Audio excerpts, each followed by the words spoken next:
Welcome to the Kiwi Mana Bay.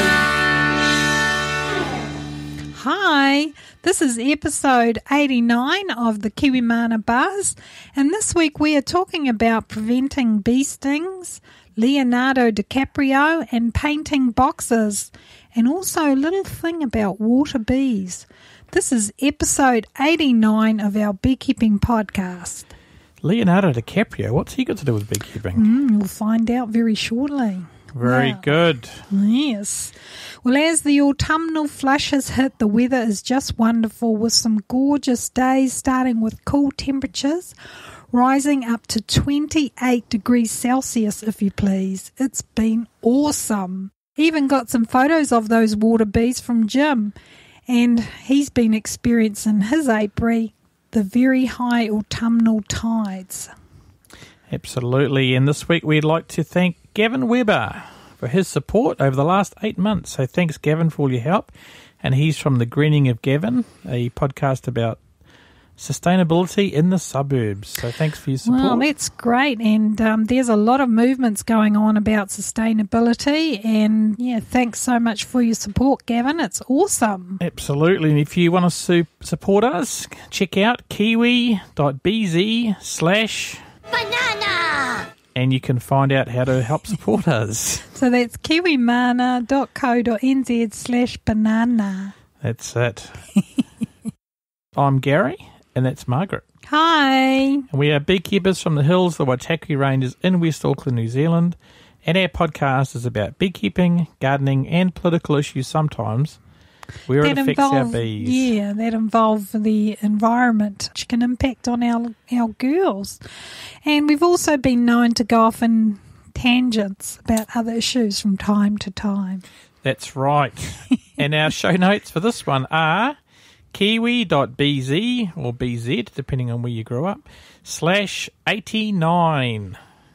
This week, big shout out to listeners in Shanghai in China. And did you know, Margaret, Shanghai tell me more, is the largest Chinese city by population, and they've got 24 million people. That's pretty huge. It's massive. That's 5 times the population of New Zealand. Phew, and that's just the whole of New Zealand, isn't it? Not the whole of New Zealand. I mean, both the islands. Yeah, the whole of it. And isn't it amazing? There must be some urban beekeepers in that big city. Yeah, and we're very pleased to have you listening. So welcome, and thanks for joining the Kiwi Mana Buzz. And we've also had an email from Josiah in Kenya, and he sent us some wonderful photos of his hive, and thanks, Josiah, for sharing what you're up to in Kenya. So that's awesome. Yeah, and Josiah asked some questions about how to attract swarms. Yeah, and we've told them some tips. And we've also got this article coming up. We've got an article about how to attract swarms as well. And he's got like a top bar hive, or as they call it in Kenya, a Kenyan hive. Yeah, it's sort of hanging in a tree or something, isn't it? With barbed wire. Yeah, interesting. And he reckons that's strong enough to hold it up there, so that's good. Wow, the tree must be strong too. Yeah, must be. Okay, well, thanks for taking time out to listen to our show today. And we know life is busy, and we really appreciate that you've taken time to spend that with us. So we are very grateful, and thank you so much, guys. And you've also been sending us lots of positive feedback, and we actually can feel your support from all over the world. So thanks, guys and gals. Absolutely. Yay! What's happening at Kiwi Mana? Well, I'm happy. Well, that's good, Gary. So we're very happy. You're happy. Everybody's happy. I'm happy that the New Zealand flag remained the same because my Buzzy Bee flag did not even get picked. I know. It's just demoralising, isn't it? We wanted to have a Buzzy Bee flag. But they wouldn't let me. No, they didn't even. Something about trademarks. But then that laser beam kiwi really made a hit, didn't it? Yeah, that would have been good. That would have been awesome. It was interesting. Anyway, the end result is that we've kept our original flag and saved $126 million or something. Oh, probably more than that. Yeah, anyway, so that's yay, good. Yay, we won. We kept the old flag. Yay. And we spent $22 million doing 26, it. 26. I understand. Yeah. But that's okay. It's all good. Just And to find out. They could have just sent one question out. Anyway, that's a whole other tangent in itself, and those political people. Oh, my goodness. And I've been busy treating the hives in the quarantine apiary with oxalic acid vaporization. That's going really well. Yeah, they seem to be both really strong colonies. It's 2 now, eh? 2? Yep, 2 strong colonies. So we hope that those girls go into winter, and we've had some good honey off them, because that's a different kind of work that we do over there. So awesome. Yeah, and we also got mentioned on the School of Podcasting, didn't we? That's another podcast by Dave Jackson. Yeah. Yeah, it was awesome that he mentioned us, and we just, helped him out with some things that he was looking at, and together we can achieve so much. Absolutely. I'll have a link in the show notes to that podcast, and we mentioned it 30.00 minutes. Have a listen. Okay, and what else would you like to say? Shout out to Lankford from America. I caught up with him on the weekly bee chat on Google Plus over the weekend. It was good. How did that go, Gary? It was good. We talked for about an hour and a half. Wow. Me and a few other people, and that's organised by a guy called David. Awesome. He does it every week, so that's going good. What was great. What was I doing then? I can't even remember. Don't remember. I think I was working out in the apiary. I think you were. Mowing the lawns. And I was talking to people. Yeah, and you were just sitting on your own. We talked to a guy called, was it Chris in Sydney? While I was doing the lawns. Oh, I was smoothing with the people. Oh, yeah. Well, I was doing the lawns, working my Kiwi breeze. But I believe that is on YouTube, that talk, so you can have a listen to that. Oh, okay. You're going to send a link or put the link on here? I will add the link. Well done, Gary. That's awesome. So if you want to have a look, you can. So you've been very busy, and, as always, thank you for all your efforts that you put in to make all this happen, and it's well appreciated by our audience as well as... Thank you. And we've got some thanks coming up. And what have you been doing, Margaret? Oh, man, my list looks pretty big, eh? Notice that my list is bigger than your list. Just, not meaning anything. Anyway, I've just got, the thing is, I've got no time to write lists. You've got more time. Oh boy. That's a whole other conversation. Okay, so what have you been doing? Apiary management, breeding area cleared. Yeah, my goal was to move all the colonies that we moved when we did the splits of the older queens, because we moved into a different area when we do the splits, and now those permanent colonies are going back into their permanent spaces in preparation for wintering down. And the temperatures have been colder in the mornings, but during the day it's been really hot. And I've been working out in the apiary, and wow, it's been quite scorchio. So, it has been quite hot, eh? Yeah, so I've got 3 more that need to be shifted, and Gary's going to give me some help with that, so that'll be awesome. And we sold one of the older colonies just recently. We sold we did the beginner's kit a few weeks ago. Was that about a month or so ago? Anyway, that one left, and then we sold a second year queen colony, and that's gone down to Tauranga. So very excited to hear how that goes, because the guy has got a flow hive. So we might have mentioned that before, but that's... Yeah, I'm keen to see how he gets on with that. Yeah, and we're going to keep in touch. So I think we did mention that on the last podcast, so sorry if you've revisited that. But anyway, okay. And you're doing treatments. Yes, I've done some treatments with Appy Life Thar, because the temperatures are still hot enough during the day to, to spread the scent of there. We've had a few questions about the treatments, and with Appy Life Thar, the bees get really excited, and because it's sometimes in the last few weeks we've had some really, really hot days, the girls will come outside.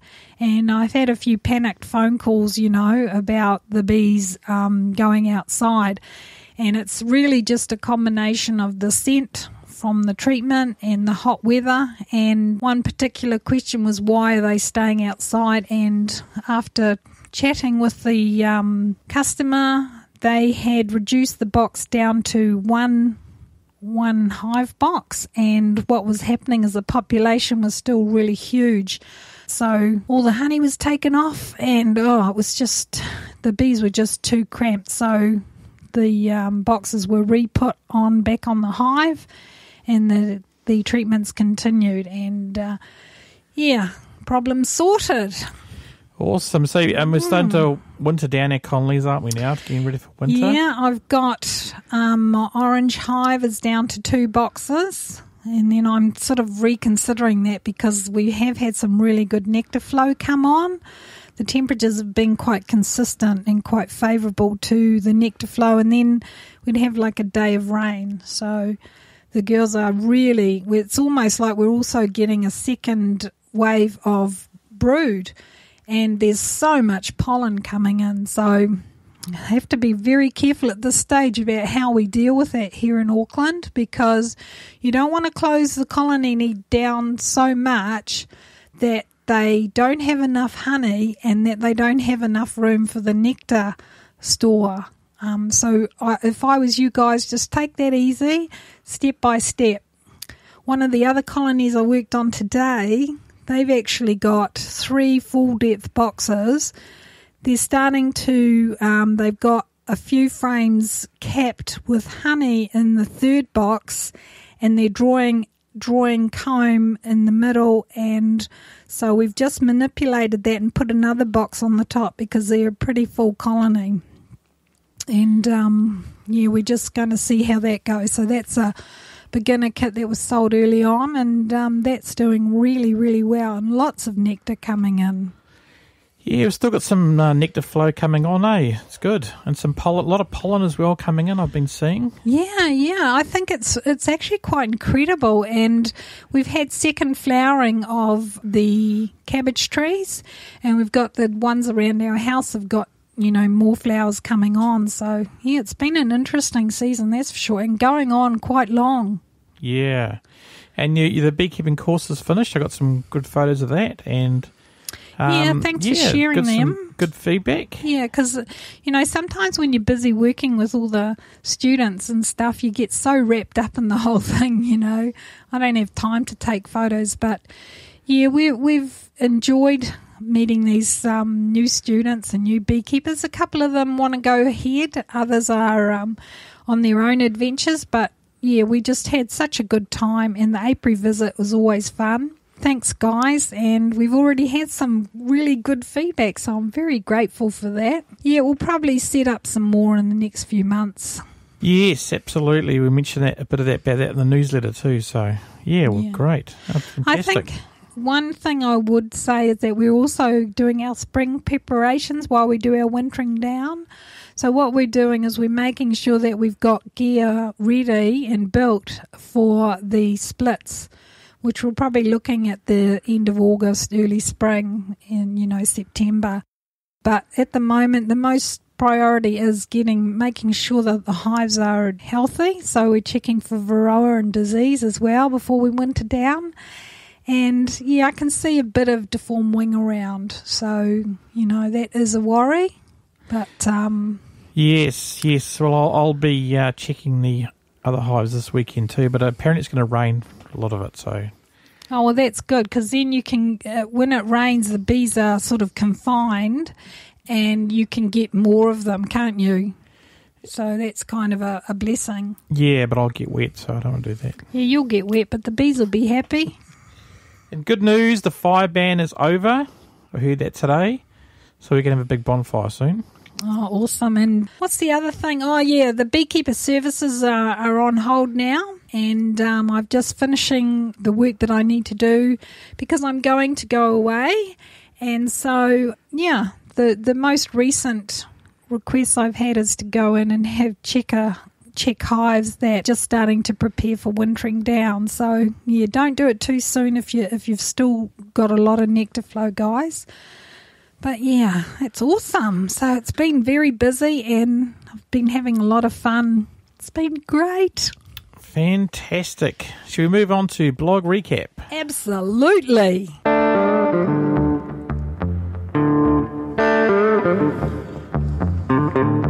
Blog recap, where we recap the blogs. The blogs. Or the podcasts. Yeah. And we rank them in order, and we see who's got the best blog post. Well, these are the most popular blogs you've been listening to. And number 1. Freedom Camping in Kiwi Nirvana Land. This was episode 87 of our podcast. And we had great fun on that one, didn't we?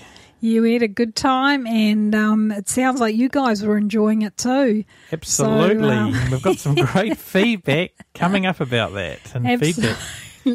Absolutely. We were absolutely absolute about it. Bananas.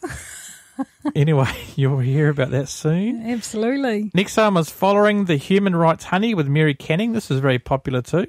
Yeah, we had some really good feedback because of the project work she's up to. And it's amazing that in beekeeping you can actually go and do so many different kinds of things.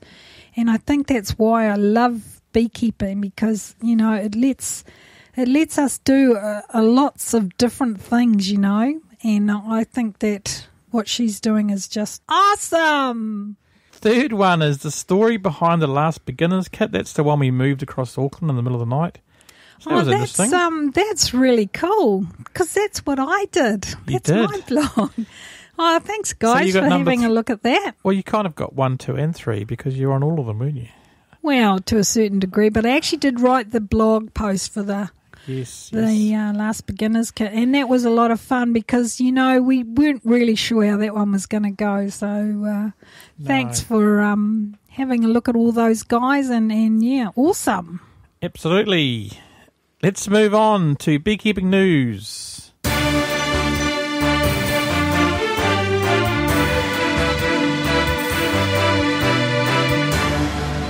Beekeeping news. News you can use. And don't abuse those bits of news that we send to use, because it's not our news. It's the news that's out there. Okay. First one is 10 ways to prevent bee stings. Oh, look, I thought of one immediately. Let me read the introduction first. I still thought of one immediately. Okay, what's your immediate My thought? immediate thought is don't be a beekeeper. Yeah, that doesn't necessarily mean you won't get stings. I just kind of think that the two may go together. To be honest, I get more bee stings when I'm not beekeeping. So. Oh, okay. Anyway. Yeah, all right then. Mind you, we have got a lot of hives on our property. This is a great post from Jennifer Sartell about some common sense ways to prevent getting bee stings from your bees. Okay then. Well, the 10 ways are smoker.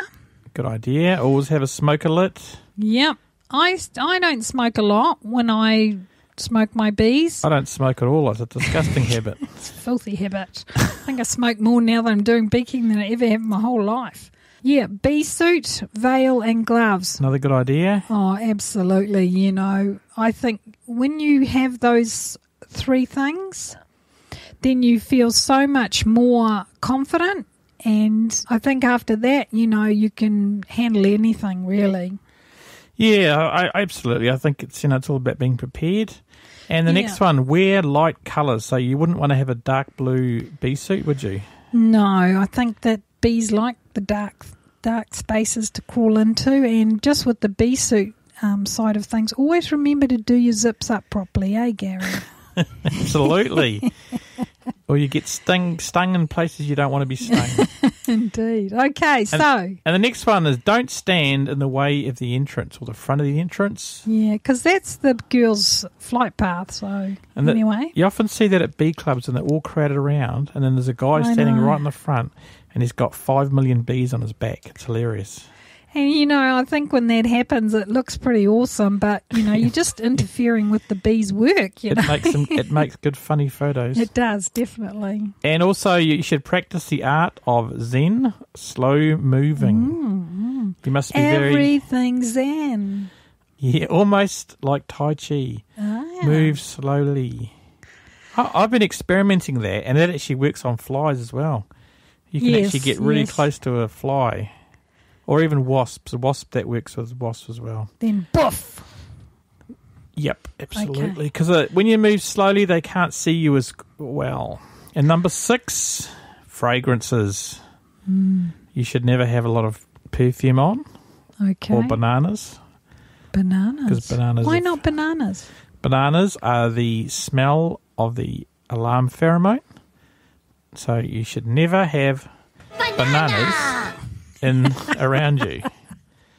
No, that is actually true. Okay. Because the other day, I was going about my business and getting stung on the chin, and the smell was exactly like bananas, like a rotten banana. Like that whole venom thing. And I think that with the veil thing, just pull the veil away from your face. Yes, or wear a Kiwi Mana cap so that the veil doesn't get stick to your nose. Anyway, pay attention to the buzzing. Absolutely. Okay. Well, I think that's good. You've got to pay attention to the buzzing. Because the buzzing actually changes the more aggressive they get. Enough of that buzzing. Okay, well that sounds like, what sound do you think that one was? Was that just a happy hive? Coming and going. Yeah, they were pretty happy. Cool. So, and then number 8 is if you are stung, move away from the hive. Yeah, I always like put my head chin down, turn around and walk away. And the other good thing to do is smoke where you've been stung. Because that way the other bees can't smell the sting. And what's this? Use sugar, number 9. Use sugar water with a new package. This must be from America. Yeah, this is American because we don't have packaged bees here. No. I think, what she says is you get sugar water in a spray bottle and spray the bees with that rather than using smoke. When they arrive or something? Yeah, when they arrive. Okay. Apparently, in the article, she says that if you use smoke, the package sometimes thinks the place is on fire and they abscond. But okay. So that sort of gives them a bit of, they'll feed a bit, won't they? Yeah, absolutely. Okay, cool. And she also says when you're going to get the honey, you get the honey and go. So do it quickly. Yeah. I always think that when you get the honey, brush the bees off and put them straight into a container and cover it up. Some people say use a wet towel, but I think if it's too wet, you might get some damp on the honey and that could ferment it. So be careful about that. But, yeah, sounds good. Absolutely. So Jennifer writes, I love our bees. They're amazing little creatures, which I find fascinating. But just because I love them doesn't mean I love it when they occasionally get stung.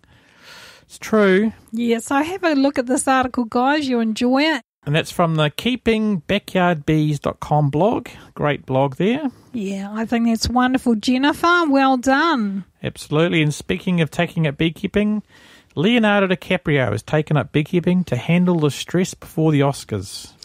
I think this article needs an Oscar for its own award-winning photo. Yes, we'll talk about that. And the 41-year-old was introduced to the pastime by his mum's boyfriend, David Ward, as a means to deal with the stress before the Oscars, according to the Sun newspaper in England. Okay. So that's dubious right there. Okay. And, that photo, there's a photo on there. We'll include it in the show notes. We'd love to hear your feedback on this one, guys. It's not him, is it? We'd love to hear your feedback on this one, that's for sure, eh, Gary? Absolutely. And Leonardo, if you're out there, drop us a line.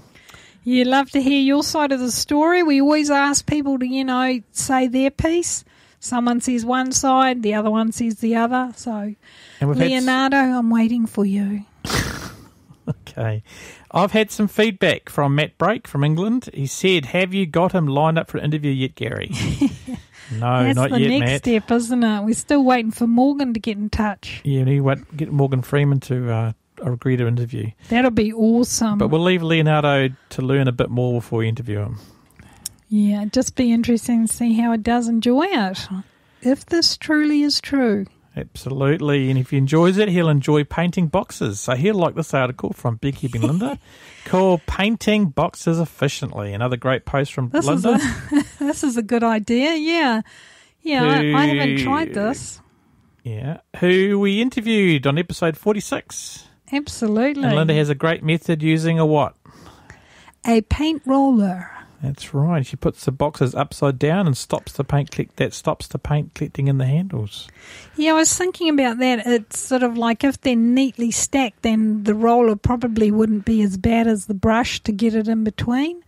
So that was the only question you thought about, is that would the paint sort of leak in the middle and join them all together? Yeah, that's what I find when you do this. But the roller might work really well. I'll have to give it a go. I've been using the roller doing my boxes, and they get less drip on them. Less drips. Yeah.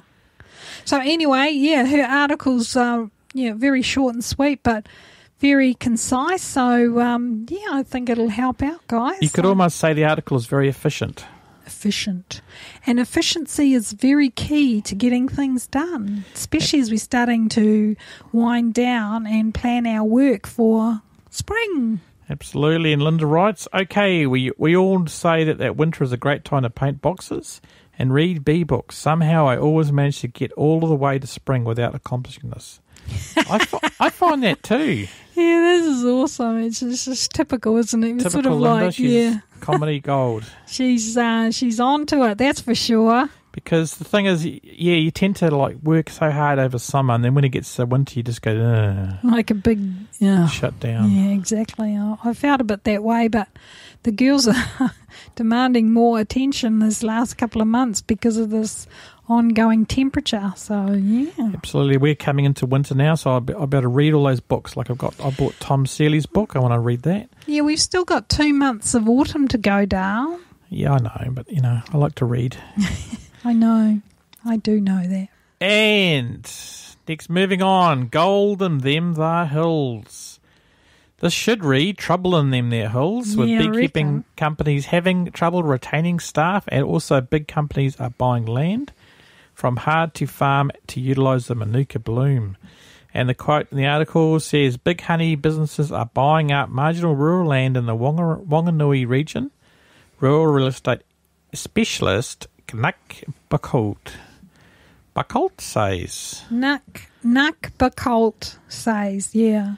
He's talking about the prices going up too. Like land that wasn't really worth as much as people originally thought. There's a lot of apiary people setting up and buying the land for a higher price than it would normally sell because it used to be classed as scrubland, eh? Yeah, no, it's a good little article. And there was some talk in the article about a company called Tweedale Apiaries who was saying that all their staff are being pirated. Hey, the pirates are getting my stuff. Yes, that's right. But we actually heard from some of those staff, and they said that they loved working there. They learned a lot, but it appears that the staff left because the working hours are quite long, and they were trying to get more family-friendly hours in other positions. Yeah, so they weren't really pirated. They kind of chose to go somewhere else.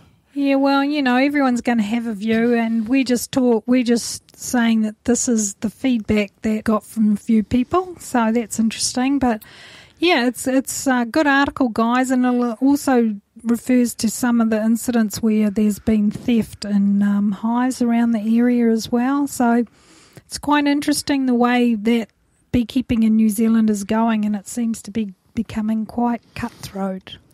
So here's another comment from Josh Anderson. He goes, ha ha ha, pirated. We all left on our own free will for a change because we all know we're the better places. So that's not from us, guys. That's from the feedback we've received. And so, yep. Yeah, so thanks for the feedback, Josh, and thanks for getting in touch, sort of clarifying your comments. It's good. And we hope your new position is awesome. It sounds pretty good. And the next one, controversial in the Kiwimana household. Yeah. Another fantastic post from Hillary in San Diego about why keeping hive inspection notes are so important. And we use a combination of hive tracks and Margaret's memory. And the quote from this... I just don't even know what to say. And the quote from this... The thing is that the notes are there, but do you read them? Exactly. The quote from this is, one of the single most helpful habits a new beekeeper can form is record taking. Every time you do a hive inspection, you should take notes on what you see. See, Margaret? Not only does this practice help reinforce what you already know, but it also will help you to learn new things down the road. Read on to find out what you should keep track of in your hive. And also this article includes a fantastic little template. Yeah, and some tips for how to make the process easy and accurate.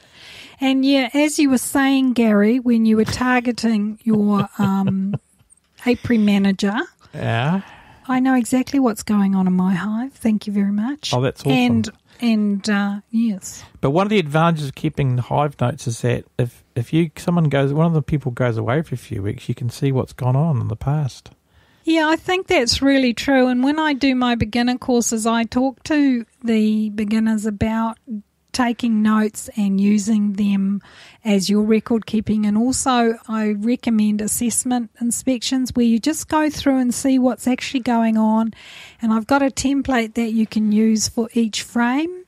So that is a really indicative of what is going on. And then you can do that assessment, close up the hive, and then take your notes and go and decide what you're going to do next. And yeah, I think Hillary's absolutely bang on with this, and she's beekeepinglikeagirl.com, and she is just really awesome and so passionate. Absolutely, and she'll be on the show soon. We've got an interview with her. Awesome! Everything is awesome! Okay, let's move right along. The next one is how to lure a swarm of bees, and this is the second post from Hillary this week. She's becoming our most popular blogger, isn't she? She's doing well, and I think when she calls her, her website Beekeeping Like a Girl, girls are awesome. Absolutely, girls can do it. Of course they can. And of course we can. This has got some great ideas on how to catch a swarm. These tips will be great for our Northern Hemisphere listeners who will be in swarm season very, very soon. Well, if not soon now, eh? Yeah, I think we talk about on the newsletter that there's been some really cold temperatures, but any change in the temperature is going to cause the hive to behave differently. So she talks about timing being everything. And she talks about watching out for scout bees, and the perfect box trap, she reckons, is a 40-litre container and has a 2-inch entrance bait on a 2-inch entrance, and then she also talks about bait. Bait, I should read like that. And those dimensions are from Tom Seeley's book, or she mentions Honeybee Democracy, article. Sorry. Ah, that's the one. God, I'm reading it, I should know that.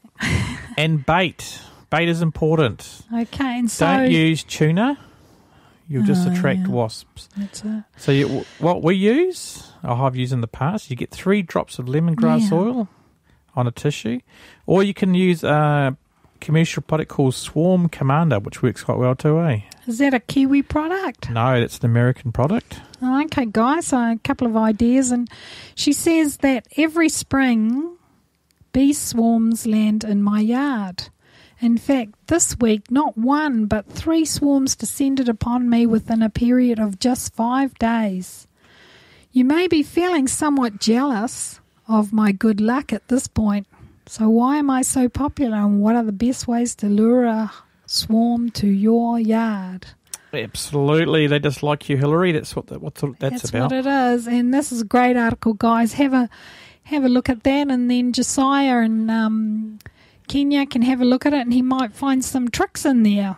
Yes, absolutely, Josiah. Some good ideas there. Absolutely. And oh my goodness, this is just everything we knew.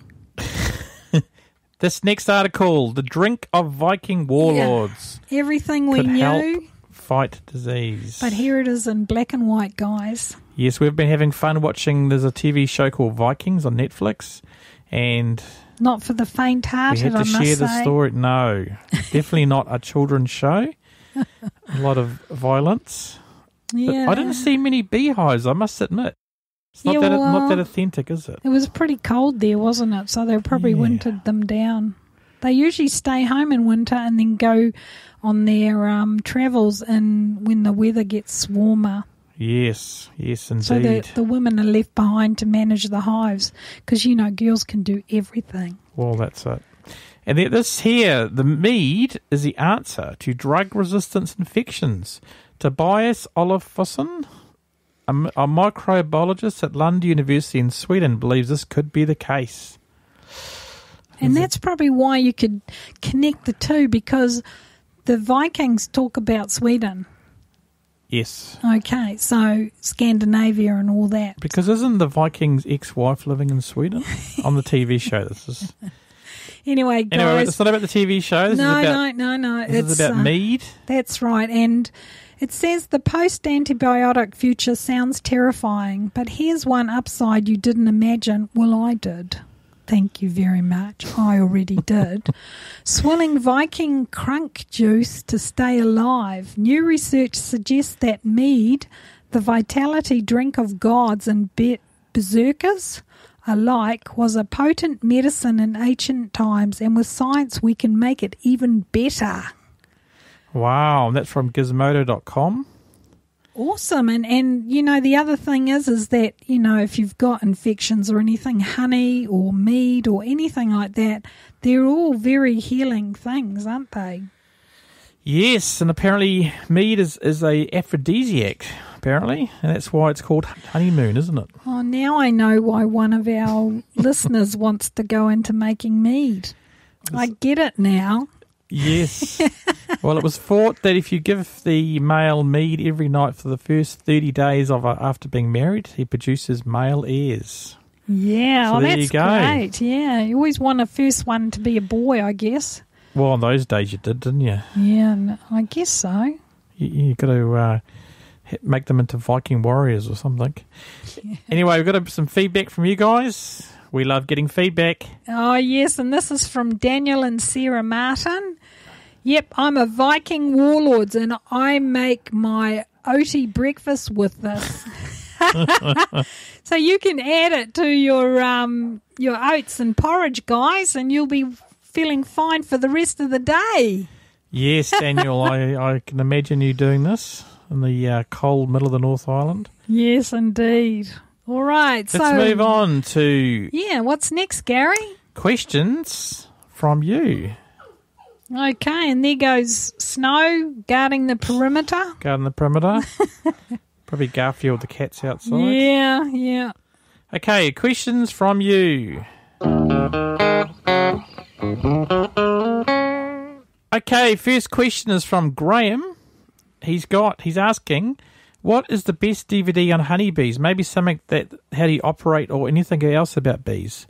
And I suggested to him the one called Tales from the Hive, which is from it's a public TV one in America, and you can get it from Amazon. And actually, it looks like it's actually on YouTube now.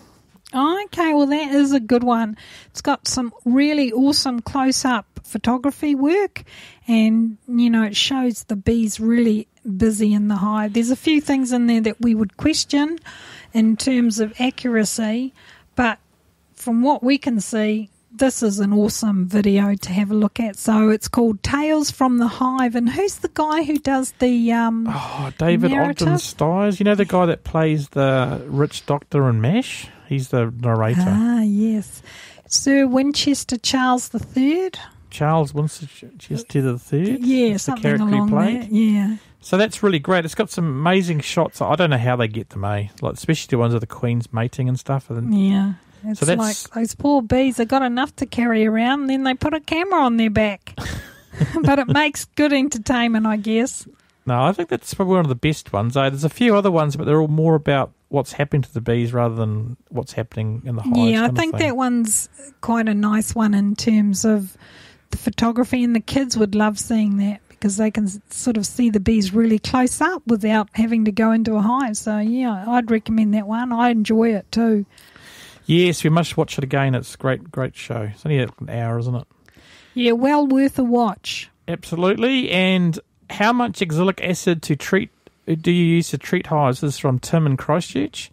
And there's been a few questions about this lately, hasn't there? This is a good question because one of the comments that I got from one of our beginners is that they've done so much research on Google, they've gotten themselves quite confused about what is the best thing to do. And I think that the context, you have to look at some of that research is if they recommend a certain amount, there's probably a reason behind it. So they're probably either doing a one-off vaporization in terms of the vaporizer. If you're talking about the oxalic acid dribble method, well, we don't really do that because it doesn't seem to get around the hive properly. And we had an article, what was it, last month or something, that kind of backs up that the oxalic acid vaporization system is much better, more effective, and it's less damage to, being dribbled onto bees.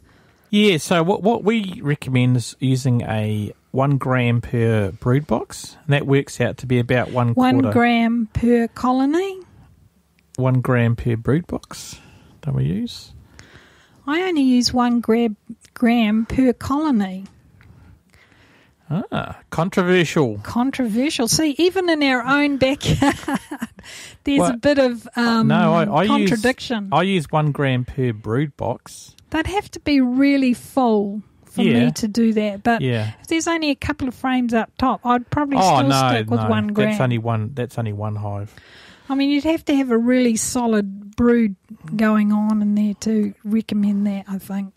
Yes, so I use 1 gram per brood box, which is about 2, and we measure it in a quarter teaspoon, which is about 0.8 of a gram. Yeah, and I think that you don't want to overdose. I think what we've found is, we've tried it lots of different ways. We've used higher amounts, then we've done it for a shorter period. But the problem with the shorter period is that it doesn't cover the full gestation cycle. And if you do the once a week over 4 weeks, you're giving them 1 gram each treatment. So you're getting the bees when they hatch, and that's what they talk about in that Varroa book, that when the bees hatch and the Varroa come out of the cell, that they drop off straight away.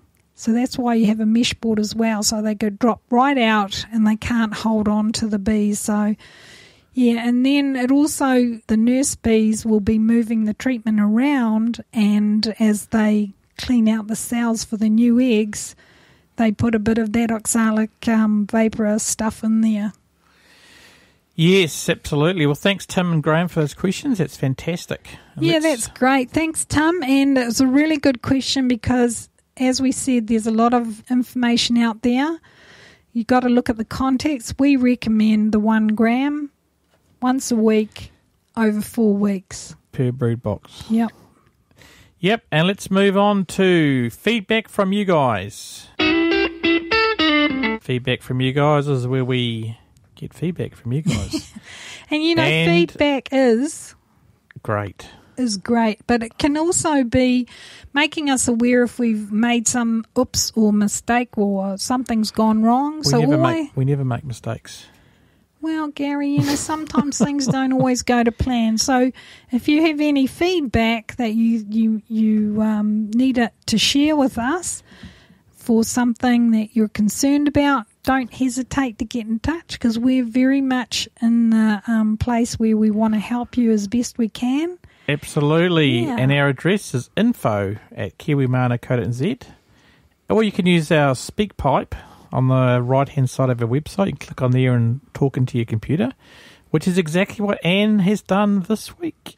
And Anne from North Carolina has left us a voicemail. Let's have a listen to what Anne's got to say. Hi, Gary and Margaret. This is Anne over in Charlotte, North Carolina. I'm a backyard beekeeper, and thank you so much for your podcast. It makes my drive to and from work absolutely wonderful. It makes the 45 minutes each way just absolutely wonderful. So thank you so much for the information and all your podcasts. Thank you. Bye-bye. Oh, thanks, Anne. That's fantastic. Yeah, thanks, Anne Gwynn from Charlotte, North Carolina, over in the States. Awesome. And that's cool, eh? She drives to work and listens to our ramblings. It's awesome. And, when we hear from people like Anne telling us, how they use what we put out there, it really makes it worthwhile and it gives us the energy to keep going, really, Dale? Absolutely. Yeah, we love to hear from you guys, so it's awesome that you make the effort, and thanks so much, Anne, for doing that. And we're happy that we're part of your journey to work. Yeah, so it's all good. That's great. I know what we forgot to do. What's that? We forgot to say that it's March 2016. Oh, yes, we did. It's tomorrow. Yes, it's March. Yeah. And the daylight saving has ended now, and we are coming into winter. Yeah, slowly but surely. And what's this, a random review? It's time for Random Review.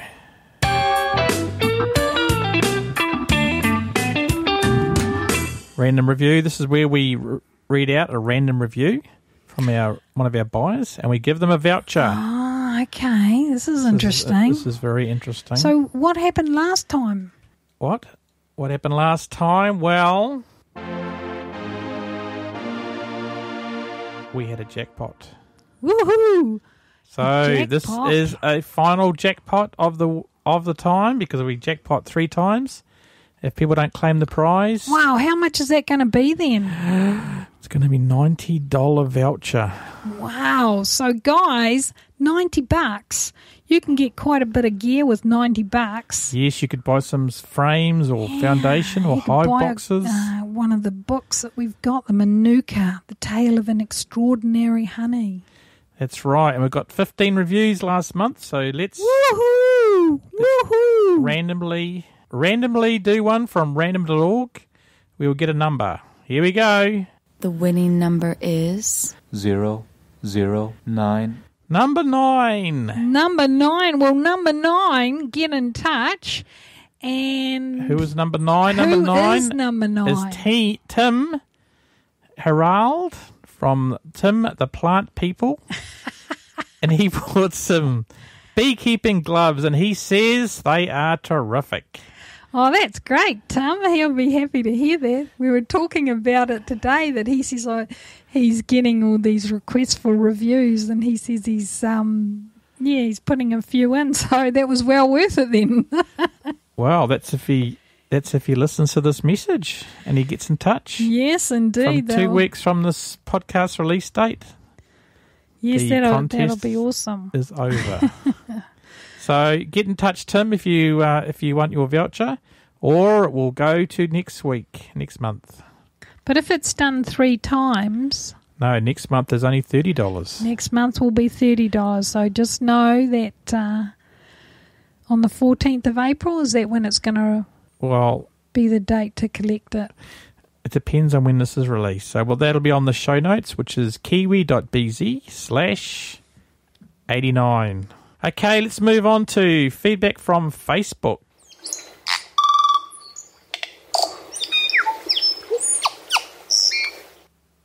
Magic. Wow, that was wonderful. Anyway, feedback from Kazzle Cass. Yeah, we love Kazzle. She's awesome, isn't she? Yeah, she's always giving us feedback, so that's great. And she says, I spend a lot of time listening to the Kiwi Mana podcast. I'm not very good at sitting and reading books on beekeeping or web pages, but because of this podcast, I've been able to tackle a difficult task, and it has been very successful. I didn't read the blog post, but Gary Fawcett explained on one of the podcasts the theory behind shaking out a laying worker hive. So I've been able to turn a queenless laying worker hive into one that is actively rearing new queens from a frame of eggs they were given. My gratitude to Kiwi Mana is huge. Thank you, Gary and Margaret. You are my heroes. I want to be a hero. Okay. Thanks, Kazzle. That's awesome. Yeah, thanks so much for taking time to put that through. We really appreciate it. Yeah, Kazzle. That's great. I think it's fantastic. And she's also did some feedback about the Mary Canning one. She was very inspired by that interview, so that's fantastic. Yeah, I'm sure I think Mary will love to hear that. Yeah, she's really presented the audience with something really different, eh? Absolutely. And that makes what's this? We're moving on to the next thing. Okay, what's this one? Thanks, Kazzle, again. This is feedback from email, And this is about Will. He's voting for absolutely. Because apparently there was some complaints about I'm saying absolutely too much. Absolutely. Not. And Will says, I would like to be the voice of affirmation to Gary. I hope you will absolutely not stop using the word absolutely. It would be like taking the buzz out of the bee. And he goes on, I use this word often, thanks to you, at home and elsewhere, in my best Kiwi accent. What accent? Which probably confuses everyone but my wife, who knows where it comes from and who has picked up the habit as well. We are spreading the absolutely habit around. Absolutely wonderful. And I do the same thing with words awesome and indeed as well. Indeed. Indeed. I lived in New Zealand 20 years ago for a couple of years, and I've missed it dearly ever since. Well, you should come back, Paul. Come back. I'll make a cup of tea for you. Yeah, we have a cup of tea and some chocolate biscuits on the deck. That's right. And a large part of me is Kiwi in spirit. Well, that's great. Awesome. That's all we can ask for. Never lose that spirit, Will. Never. I hope to get back there one day. Listening to you takes me back, and I love it. Cool. Oh, that's awesome, isn't it? Then he goes on to say, anyway, just wanted to throw in my 2 bits and take the opportunity to tell you both how much I enjoy your podcast. I hope to be a hobbyist beekeeper one day. I started an orchard last year with 12 fruit trees and plan to plant more this year. I also enjoy gardening and comb honey, so pollinators are high on my priority list. Awesome. I've been researching for a few years, and your podcast, which I only discovered last year, is a highly valued part of my education process. My next step is to find a local beekeeper to apprentice with. I appreciate the insights, interviews, and various perspectives you provide. You do a great work. Wish you all the best. Buzz on. Absolutely. Well, absolutely to you, Will. That's fantastic. Great, yeah.